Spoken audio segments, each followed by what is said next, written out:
Hi guys, বন্ধুরা আসসালামু আলাইকুম। আপনারা কেমন আছেন? আশা করি সবাই ভালোই আছেন।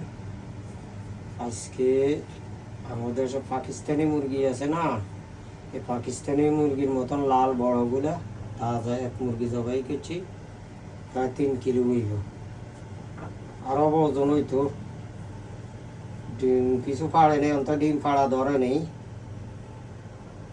ধরে নেই, কিন্তু 3 কিলোর উপরে যাইব। মাশাল্লাহ, মাংস গোস পরিষ্কার, একদম সাফ। তাজা মুরগি খাই না, তবে তাজা মুরগি পাকিস্তানের মতন ওই থাইল্যান্ডই হয়। আর এগুলো খুব ভালো। তো আশা করি আল্লাহ দিলে পাকামু। মশলা দিনে এখনও রসুন টসুন দিয়েছি, এলাচি দিছি, দারচিনি দিনে দারচিনি দেবো, মশলা দেবো, পেঁয়াজ দেবো, রসুন দেবো, আদা দিছি। এখন আল্লাহ যদি বাঁচারা পাক করি এর হারে, তারপরে সিদ্ধ হয়ে আইলে আবার মেসেজ দিব না ইনশাল্লাহ। ওকে, তো সবাই লাইক দিয়েন, শেয়ার করিয়েন, দোয়া করিয়েন আমার জন্য।